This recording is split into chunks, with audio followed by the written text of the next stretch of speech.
Hey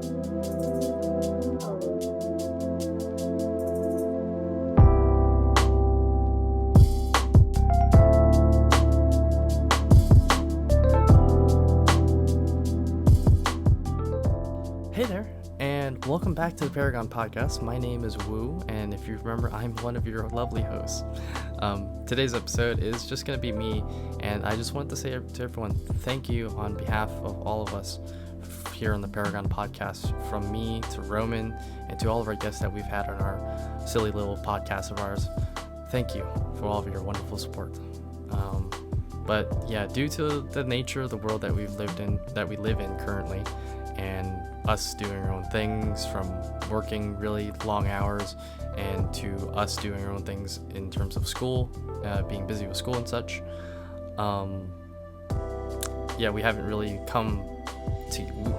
we haven't found the time to come together as a group to record. So today will just be me, so that way we're able to give you guys, our friends and audience, something to chew on and listen to. It'll be a short podcast aside from our normal 50 plus minute rambling about stuff. But yeah, I think on behalf of us as well, we do hope that everyone who is listening and has supported us with our podcasts, our streams and our community, and our friends and family, that everyone has been doing all right. I hope that you all have been doing well, both mentally and physically.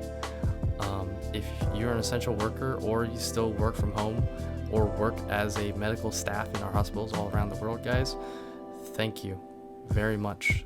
You are literally what keeps our communities, our families, our friends, and the rest of the world safe and continue to run. So literally, genuinely, thank you for what you guys all do.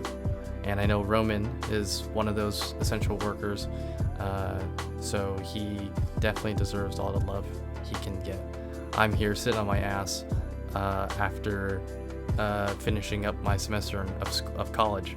So yeah, I definitely have to say, and always do say, thank you to you guys. So thank you very much for what you guys do.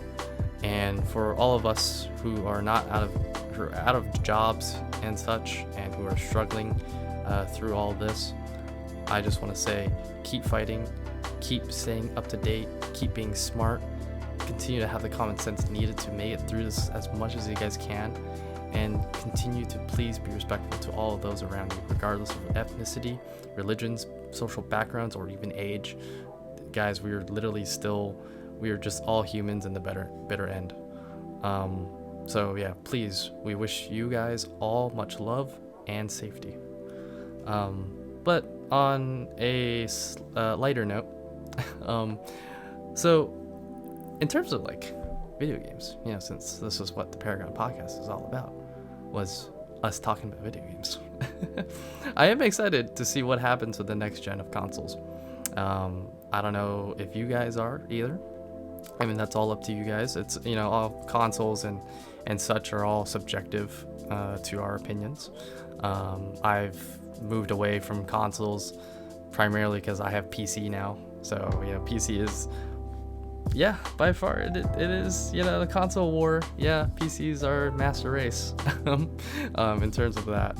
But I am excited to see what happens with the new consoles for PS5 and Xbox Series X, and I am going to keep on refuting why the marketing team of Microsoft named it the Xbox Series S. Or Series X, isn't it? It's Series X, yeah. Because the funny meme about it was that people kept calling it the Microsoft Xbox Sex.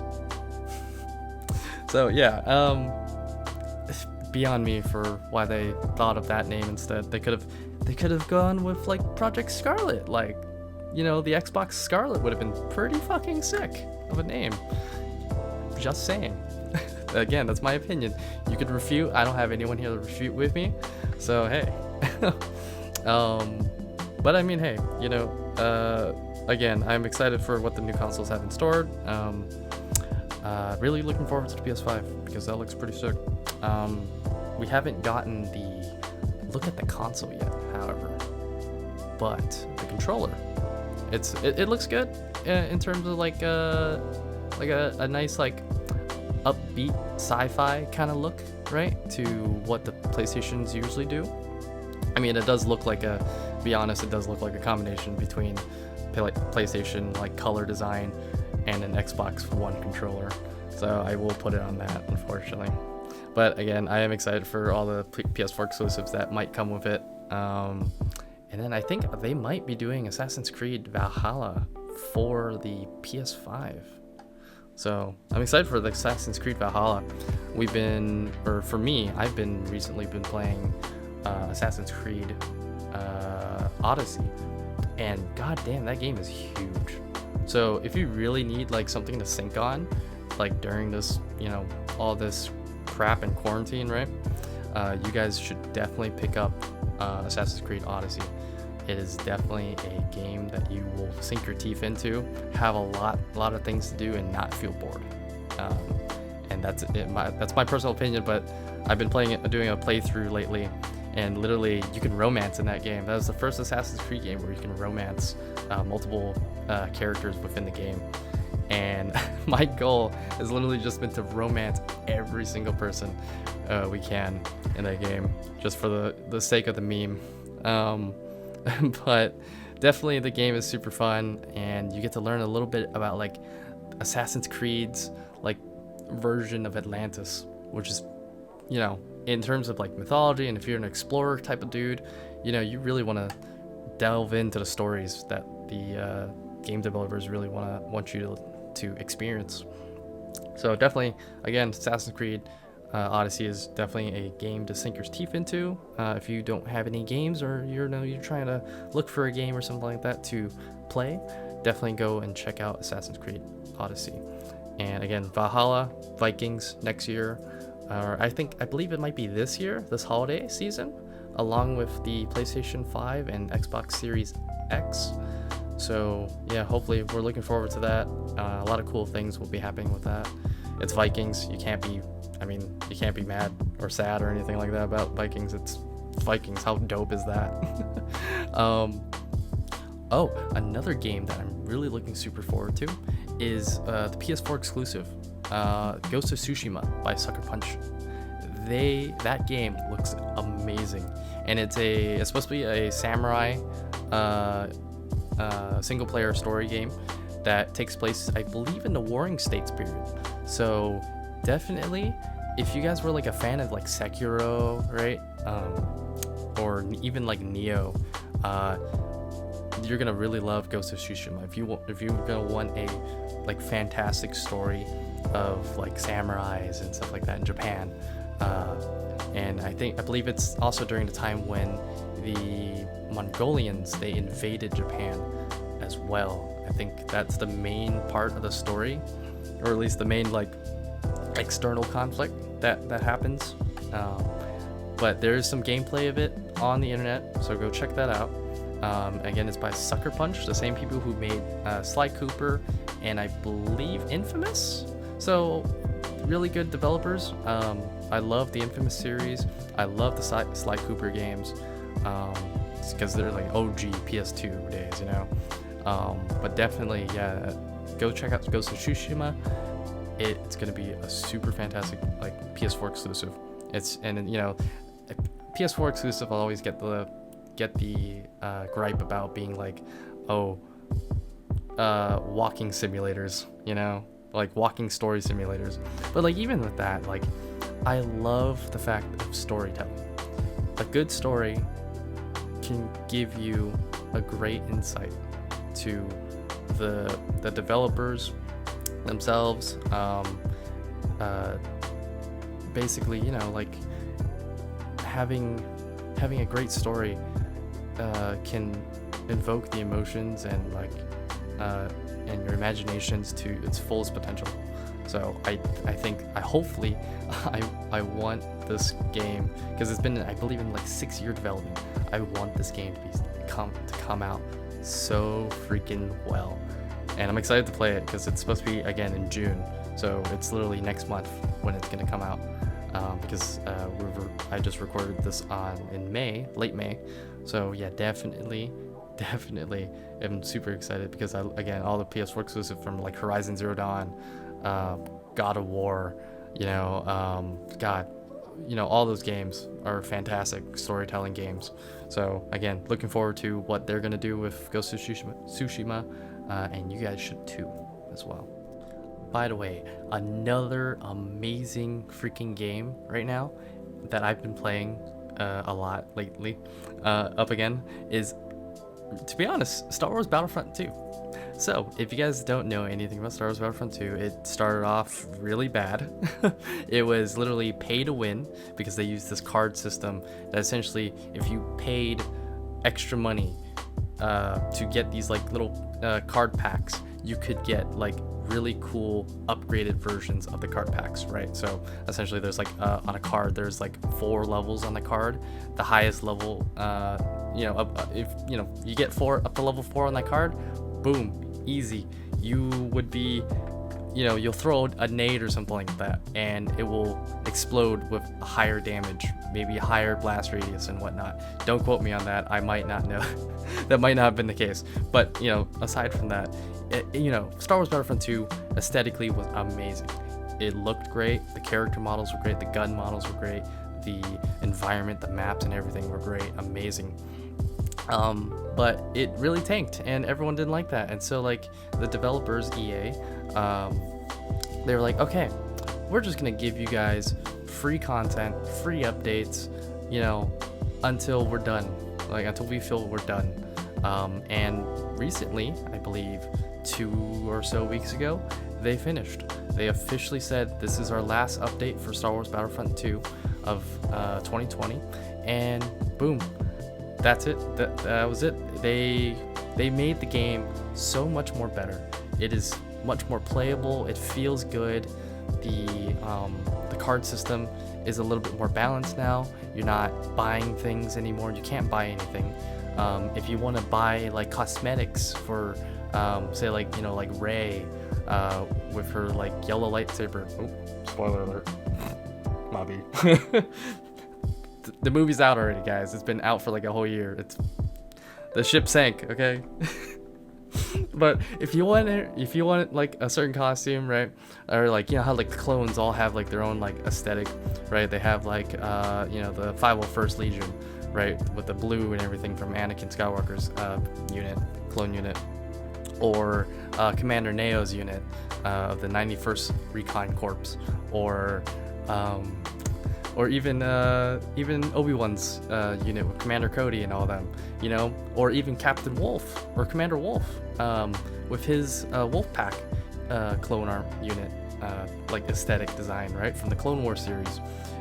You could buy those with in-game credits that you earn by just leveling up, or even like doing like, I think there's like some missions, like some little like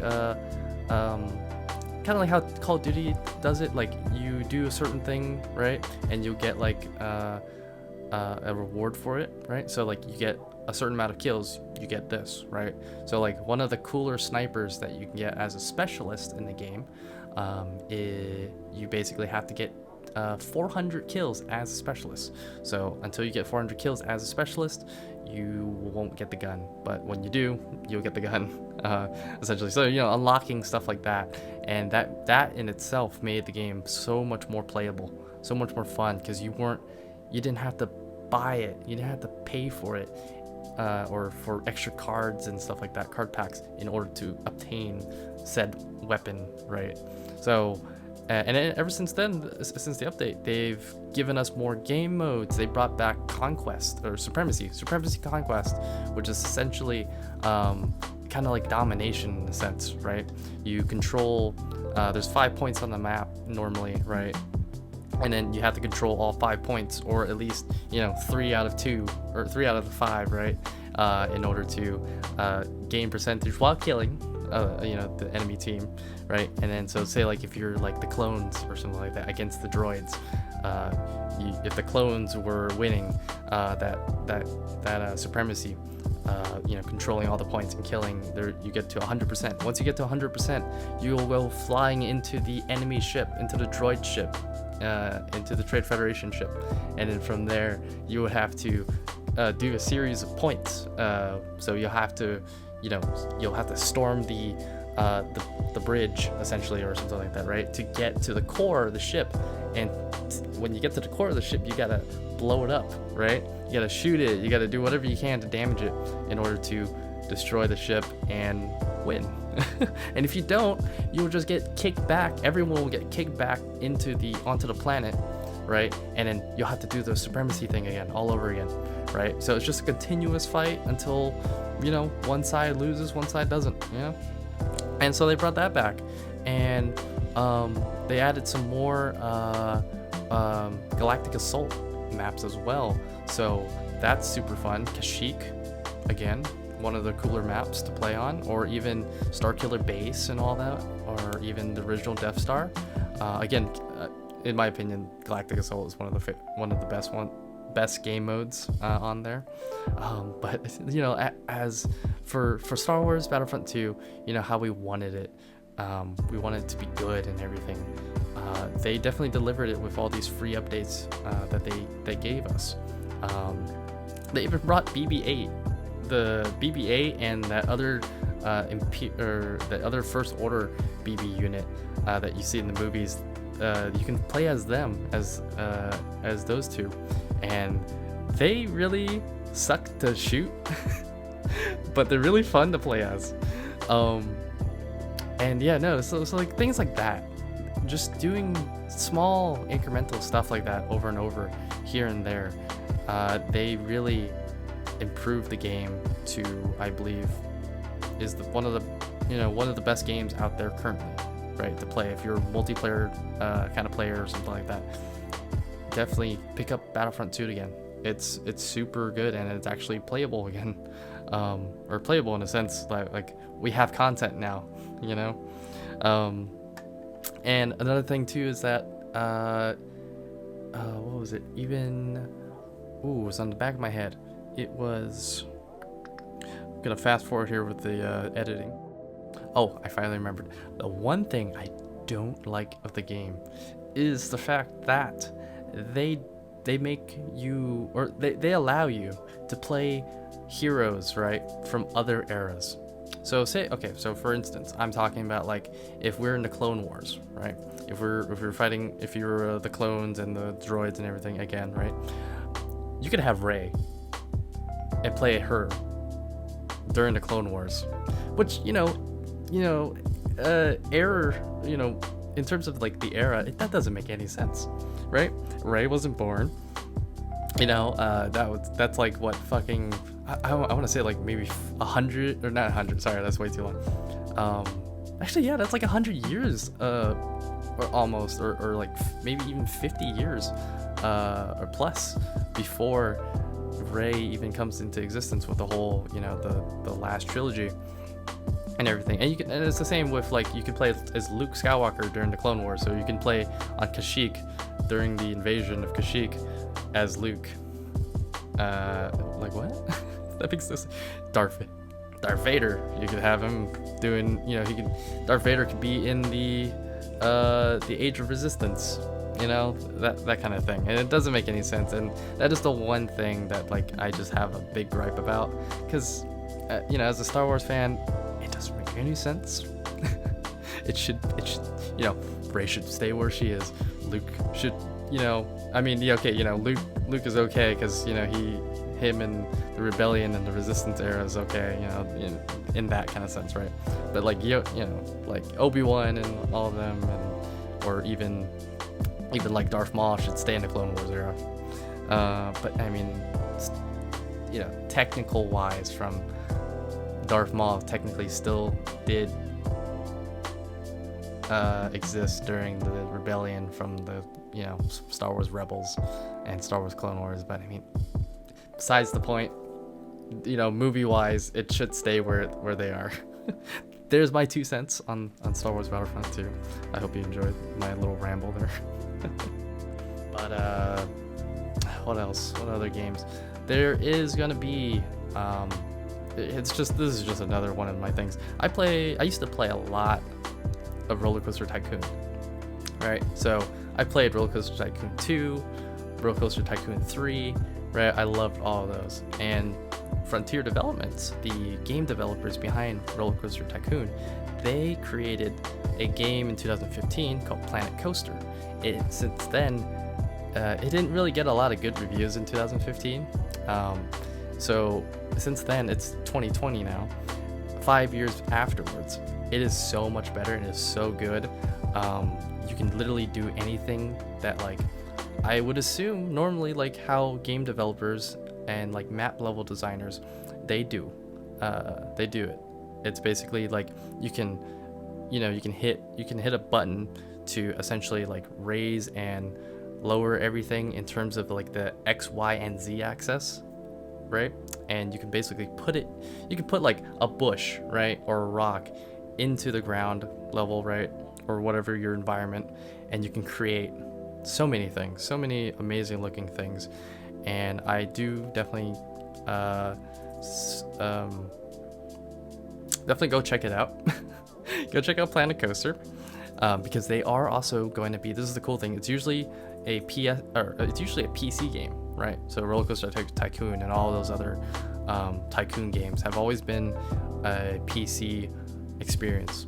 Well, Planet Coaster in this upcoming summer, hopefully, if they are still working on it, aside from what's happening with all the world, that they're still working on it and they're still on track for a summer release for a console for both Xbox and PlayStation.